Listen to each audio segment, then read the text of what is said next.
All right, so we just introduced the 4 classes of antidysrhythmic agents. So here's a little picture that you can look at to kind of show where these are going to plug in. So remember, we have class 1, these are our sodium channel blockers. Procainamide is the prototype drug for that. Quinidine is another drug that fits into that category. So what they're going to do, they're going to block these sodium channels, which are going to basically take it longer for that cell it's going to slow the action potential, I guess is the best way to talk about that.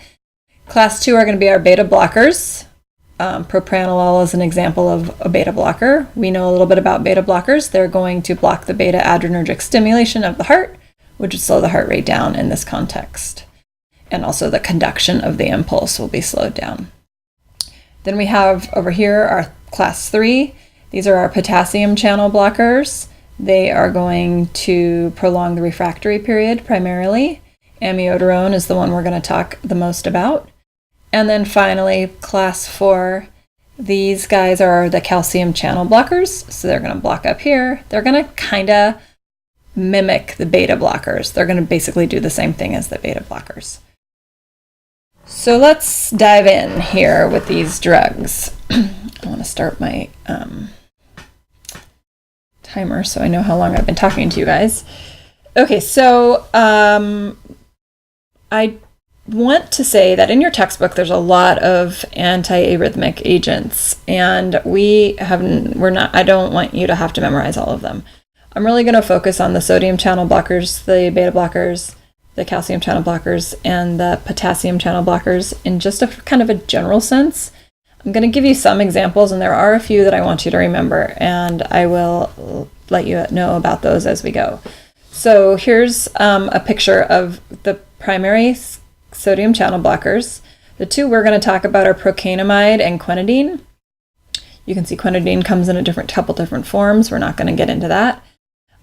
These sodium channel blockers are the class 1A drugs. And essentially what we know about the sodium channel blockers is, of course, the action potential is dependent on the opening of those fast ion channels, those fast sodium ion channels. And when you block the channels, what that's going to do is it's going to prevent depolarization from occurring, and ultimately passing that wave of depolarization to the myocardium. So that's really how they're going to act. The spread of the action potential is going to slow, and ectopic pacemaker activity will be suppressed. So that's kind of how these guys are going to work, these sodium channel blockers, class 1As. There's a lot of adverse effects. I think I talked about that in the other video. So there is not an exception to this. Almost all of our antidysrhythmic agents are going to have all kinds of adverse effects, some of which are creating additional dysrhythmias. So they're real tricky to use for that reason. In this context, these sodium channel blockers, they are known for slowing the heart rate down, which makes sense, right? That's why we're using them. And so that therefore, they can cause a decrease in blood pressure. They can cause dizziness and fainting, which syncope is the fancy word for fainting.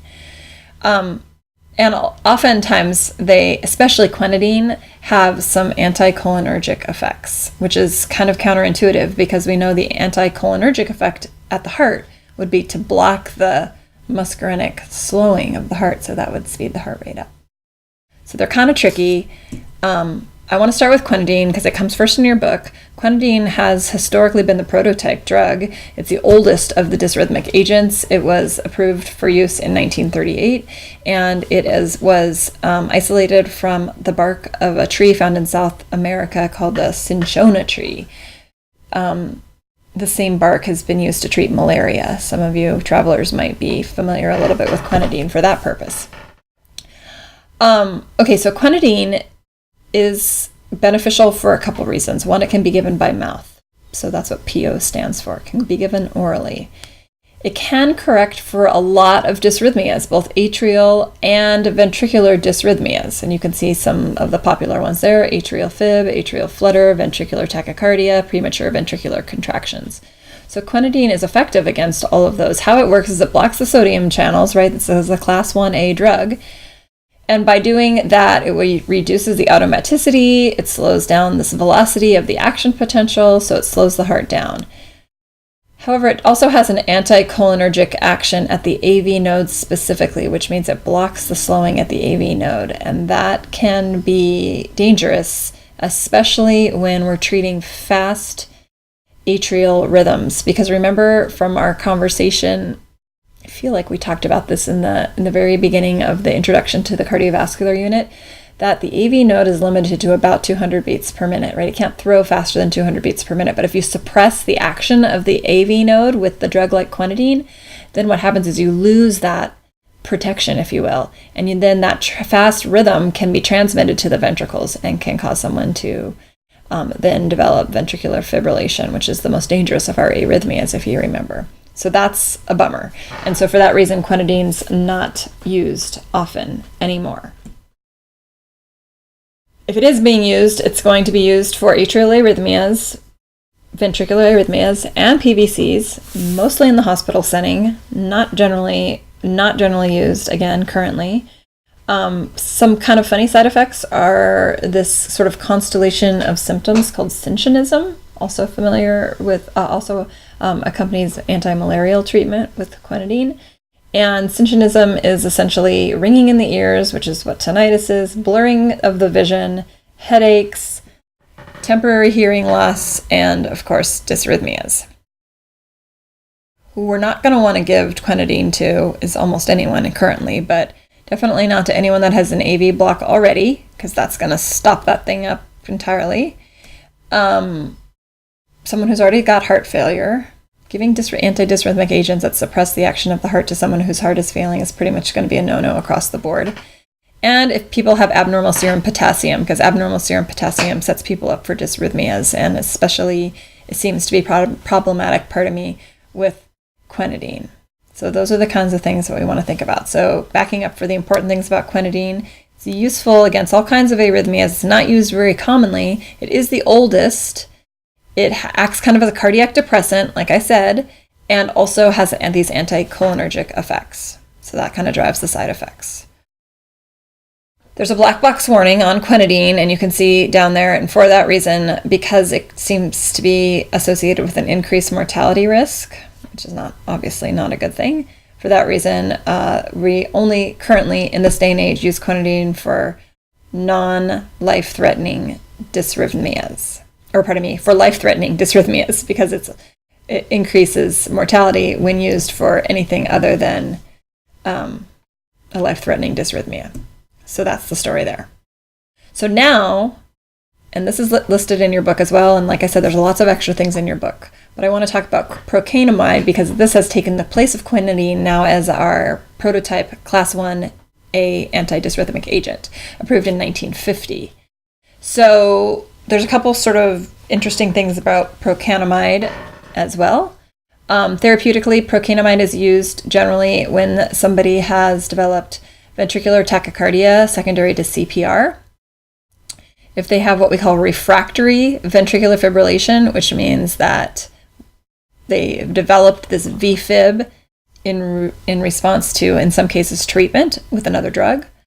Paroxysmal atrial tachycardia, which means episodic atrial tachycardia, atrial flutter, atrial fibrillation, and potentially as a prophylactic agent to try to minimize the chances of, or the incidence, I should say, of paroxysmal, which again is episodic. Supraventricular just means above the ventricles tachycardia, and that is generally abbreviated as PSVT. Paroxysmal supraventricular ventricular tachycardia. That's a mouthful. So you can see that this drug is not a first-line therapy. It's pretty much the last drug of choice for advanced cardiac life support because it's super toxic. And so essentially we're going to use Procainamide when nothing else is working. You can give it IV or IM, intravenous or intramuscular. Used to be able to be administered orally, but that's been discontinued. This drug has a very narrow therapeutic index, which again limits its use, and like I said, reserved for life-threatening emergencies. You can see this one has a strange black box warning as well. We're going to see a lot of black box warnings today. Black box warning in this case is that procainamide, for somewhere between 30 to 50% of the patients, causes them to develop a lupus-like syndrome, which can actually be detected with anti-nuclear antibody testing. So people who have been taking the drug for more than a year have this fairly significant risk of developing this lupus-like syndrome. If you're not familiar with lupus, it's an autoimmune condition that affects lots of things, including the kidneys and the respiratory tract. So that's something that we would like to not develop if possible. So procainamide is pretty limited in its use for all of the above reasons. But again, it's a class 1A sodium channel blocker. All right, let's look at the 1Bs for a second. The only one I'm going to talk a little bit about lidocaine and phenytoin. So lidocaine is a class 1B agent. We're still in the sodium channel blockers. The reason I wanted to mention lidocaine is because it is pretty important in the treatment of life-threatening ventricular arrhythmias. You can see on the far side of the slide over here that this is all of them, they're going to produce potentially new dysrhythmias or worsen existing ones. That's our big issue. And lidocaine increases the risk of CNS toxicity as well as cardiac arrest. So the mechanism of action, it's a sodium channel blocker, so it's going to decrease the refractory period of the action potential. And it seems to be especially effective, and this is why I wanted to mention this, seems to be especially effective, in cases where there's ischemic myocardial tissue. So essentially after someone's had a heart attack. Phenytoin, we're going to talk later. Phenytoin is the brand name of phenytoin is Dilantin, which some of you may recognize as an anti-seizure medication. It's not approved for use for dysrhythmias, but it's an off-label use with dysrhythmias. So the only thing I want to say about phenytoin is that it seems to be useful in the treatment of dysrhythmias secondary to treatment with digoxin, which, if you guys remember, is our cardiac glycoside that we use for heart failure sometimes. And if you remember, digoxin produces potentially dysrhythmias, and phenytoin seems to help in those cases. Okay, I just want you to be aware of it. It's in your book as well as lidocaine. Okay, so let's go to our beta blockers. So there's 3 in our chart up there, you can see. The first one, which is called Sectrol, brand name Sectrol, or acebutolol. All beta blockers, if you remember, or almost all of them, end in OLOL, which makes them kind of easy to identify. Beta blockers are used because they slow down the heart rate and they decrease the speed of conduction, which is helpful. They also decrease contractility, which is not so helpful, but and over the long run might increase our risk of heart failure. But these classes of drugs seem to be particularly stabilizing for all kinds of dysrhythmias, which is nice. They seem to be especially helpful when someone has an atrial dysrhythmia, as well as a dysrhythmia associated with heart failure, which is common. They also seem to be helpful if someone's had a heart attack, so post-myocardial infarction. Oftentimes people are going to get put on beta blockers prophylactically. I just said that lidocaine could do it as well, but lidocaine's not effective by mouth, and it also has more toxic effects when it's used over the longer haul. So if we're using something prophylactically, chances are we're going to have to use it for a while, and so if not indefinitely. And so this would probably be a better option in that regard. We don't want to give beta blockers to people who have heart failure. I think I just said that. Also, if someone has AV block or has already a slow heart rate, right, that these drugs would be contraindicated in that case.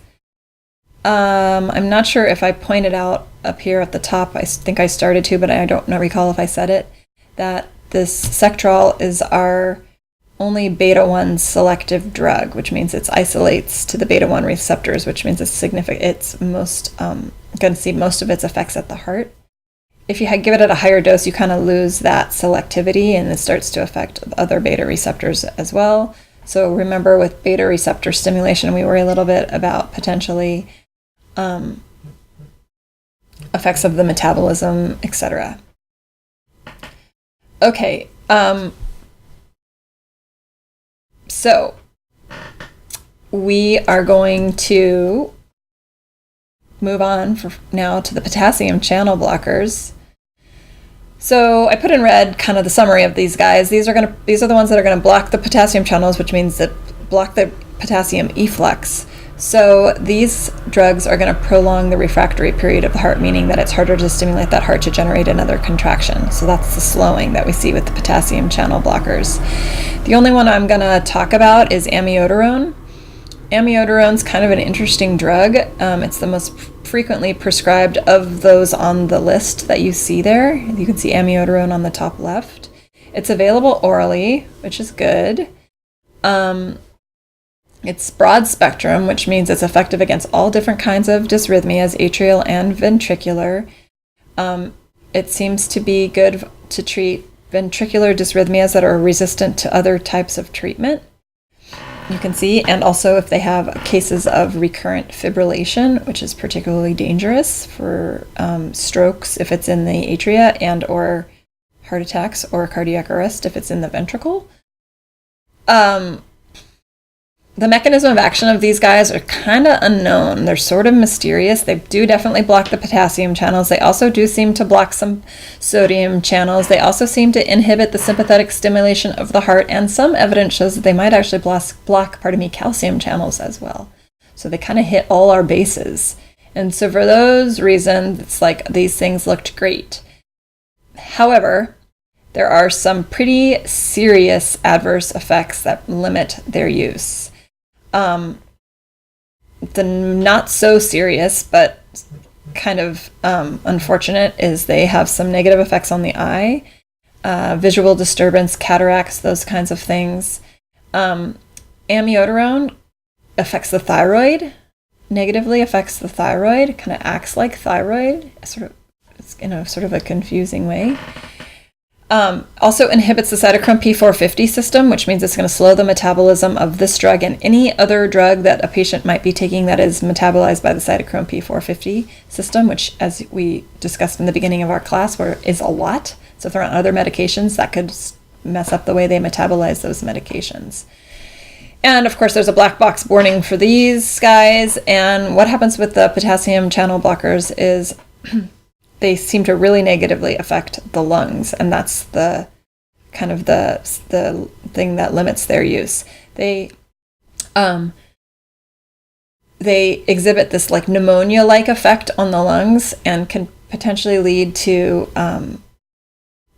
pulmonary fibrosis. They have a pretty long half-life. I don't think I said that, and that seems to make the drug kind of precipitate out in the tissue, especially the lungs, extensively. And the effect at the lungs can be fatal. So for that reason, amiodarone is kind of risky. It is used because it's effective, but it has these negative side effects. So, but if you're getting the gist, they all have negative side effects. So it's definitely not unique to this particular type of drug. And of course, you would expect the blood pressure to go down. You could precipitate heart failure, heart block, bradycardia, those kinds of things. Okay, so that's amiodarone.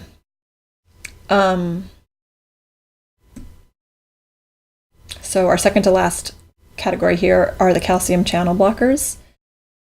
There's a couple different ones. There's lots of calcium channel blockers, and not all calcium channel blockers are created equally, so we can't use them interchangeably. The ones we use for blood pressure, for example, aren't always effective for dysrhythmia. So the two that are used most frequently are verapamil and diltiazem. And like I said earlier, they're going to essentially mimic the action of the beta blockers at the heart. They seem to be especially good at reducing the automaticity at the sinoatrial node and also slowing the conduction through the AV node. They're pretty safe and they're tolerated well by most people. There are some risks, and you can see, and there's some kind of general side effects, headaches, dizziness, edema, those kinds of things, nausea, lightheadedness. But for the most part, and compared to a lot of them, the calcium channel blockers are pretty safe.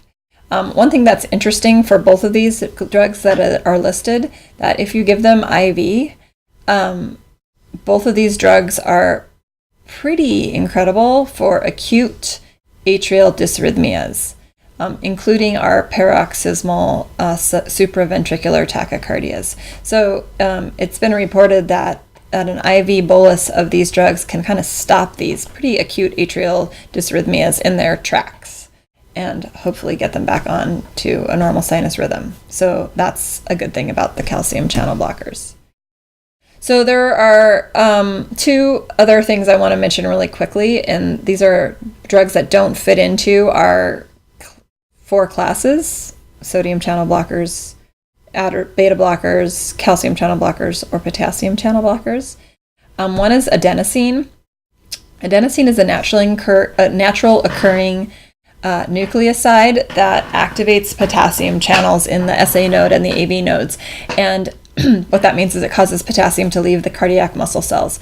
When you give adenosine in a very fast IV bolus, what adenosine does is it seems to block the reentry pathways in the AV node, and it can stop tachycardia.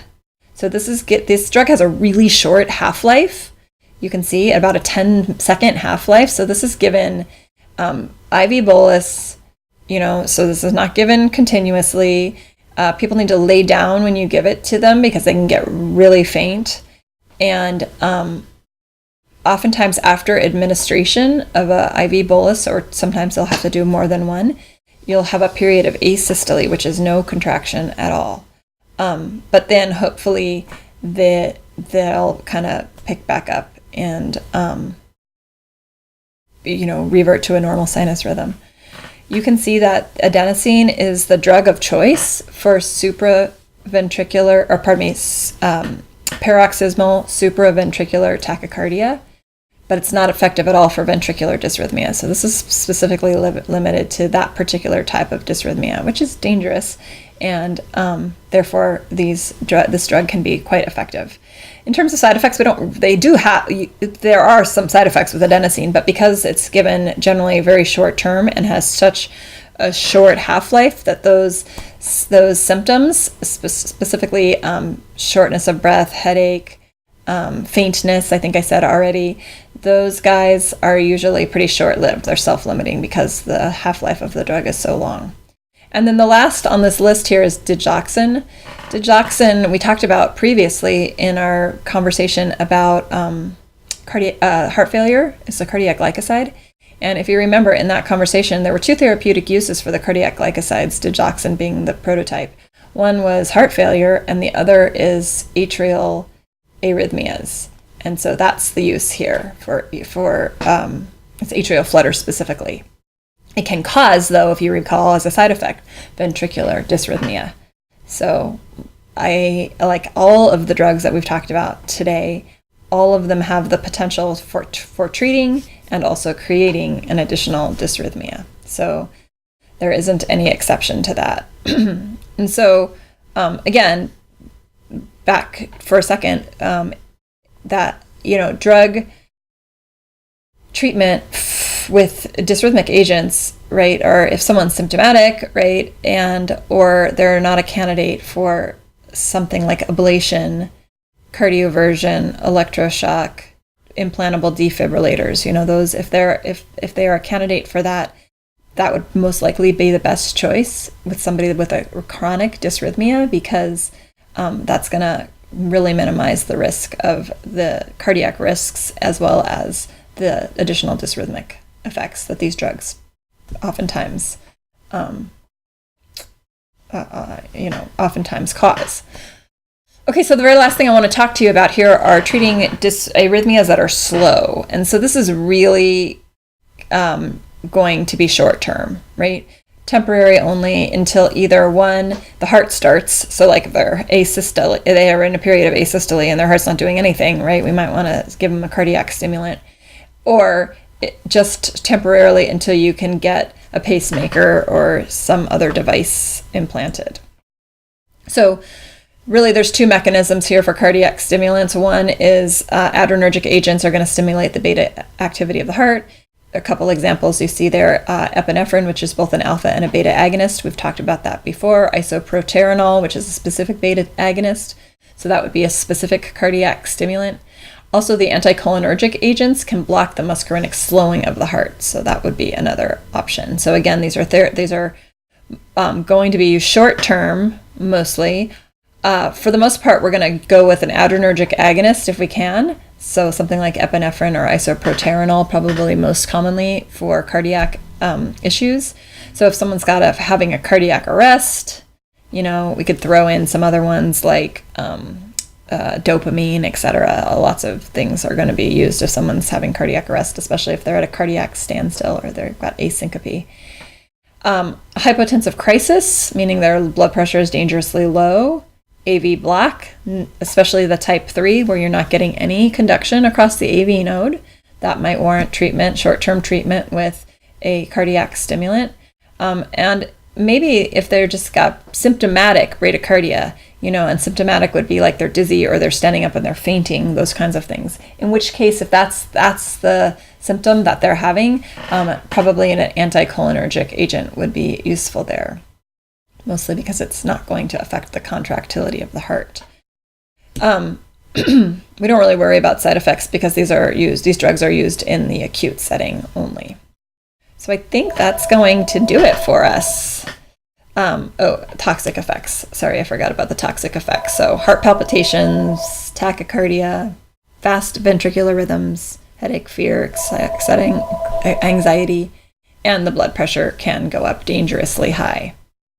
So we don't want to use these drugs too long because they're significantly going to increase the work of the heart and the oxygen demand of the heart.